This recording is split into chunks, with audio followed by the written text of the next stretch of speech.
Hop, referensimizni ko'radigan bo'lsak, hop, mana bu devorimizda mana bunaqa effektni chiqarishimiz kerak. Buni ham shaderdan chiqaramiz и hop, o'rtada mana bunaqa toshli shader yasashimiz kerak. Hop. Biz yana bridge'ga kirib olamiz. Chunki bibliotekada rosa ko'p shaderlar bor, rosa ko'p materiallar, teksturalar. Hop. Surface o'tib olamiz. И hop. И woodga o'tib olamiz. И o'zimizga kerakli bo'lgan yog'ochni hop topib olamiz. Hop, shuni olamiz. Hop, high quality olamiz. Sketchet bosib olamiz. И proyektimizga qo'shib olamiz.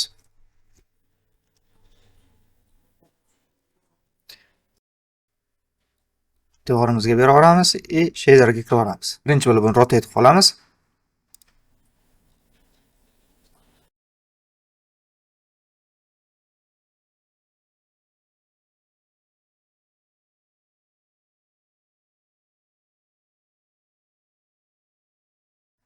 Referensimizni ko'radigan bo'lsak, buni tile kichkina, buni ham sal kichkinalashtirib yuboramiz. Hop, tilingga o'tamiz. Buni 2 2 yozib yuboramiz.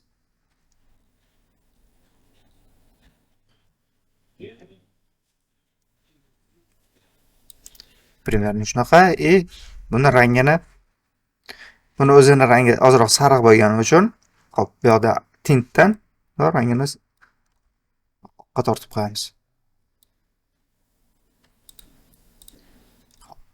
И normalni sal kuchaytirib qo'yamiz.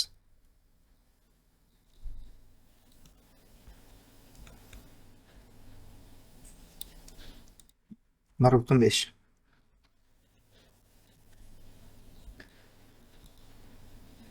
Endi e'tibor beradigan bo'lsak, o'sha o'rtadagi toshlarimiz o'rtada tosh bo'lishi kerak. Hop, biz bu meshni detach qilib olishimiz ham mumkin yoki shu yer o'zini alohida ID qilishimiz ham mumkin. Biz bu devorni o'zini detach qilib olamiz. Nimaga desalar, bu devorga hop, ya'ni nanit tessellate ishlatamiz. Tosh effekti bo'lgani uchun shu displacementlari chiqib, yana ham kattaroq, объемliroq ko'rinishi uchun mana bu devorni o'zini hozir detach qilib olamiz. Hop, bunisini и bunisini. Modeling bo'limiga o'tib olamiz. Meshga o'tib olamiz и select triangle bosib olamiz. И tanlab olamiz.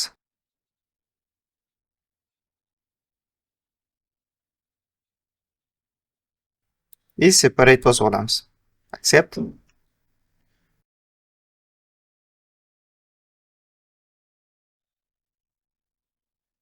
Bridge'ga kirib olamiz, surface'ga o'tamiz и bu yoqdan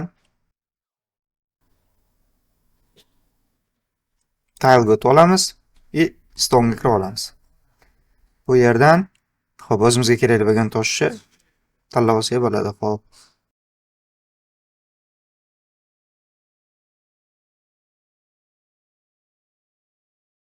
Примерно shuni olamiz. Hop, high quality sketchet bosib olamiz. Proyektimizga qo'shib olamiz.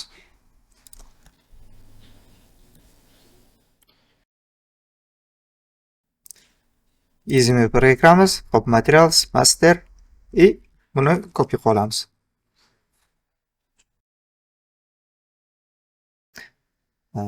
Megascans, surface и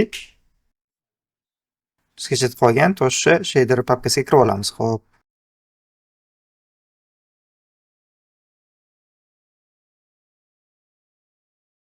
Hop, shu yerga paste qilib olamiz. Bitta save qilib olamiz и buni bu yerga bundoq tashlab olamiz. Hop. Teksturalarimizni convert qilishdan boshlaymiz.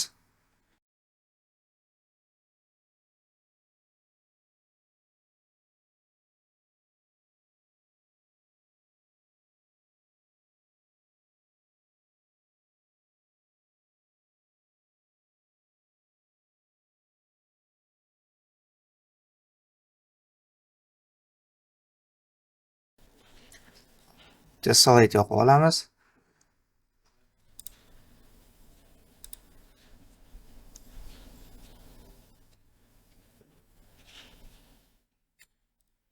meshimizni nanitga o'tkazib qo'yamiz.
Shunaqaroq olamiz.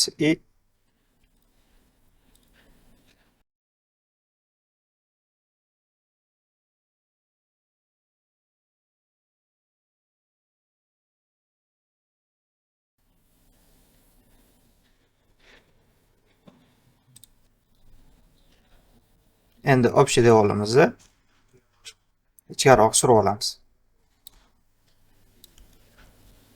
Xo'p, yana bitta life hack. Xo'p, bizda hozir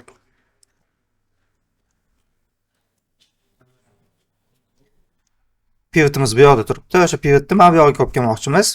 Buni bir nechta usuli bor. Birinchi usuli, xo'p, klik qilamiz bitta.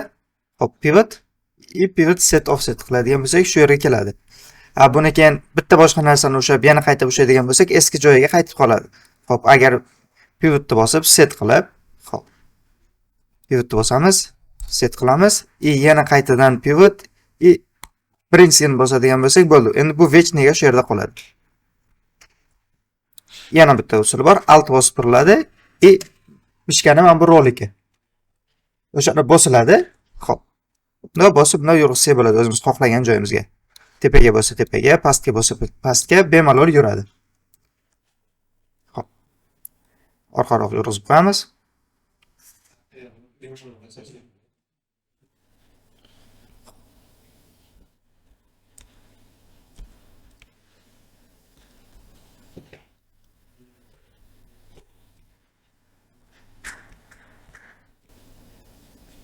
Bu yer yopish uchun prosta bitta box chizib olamiz bo'ldi. Bu yoqqa o'tamiz. Bu yoqqa bitta kub qo'yib olamiz.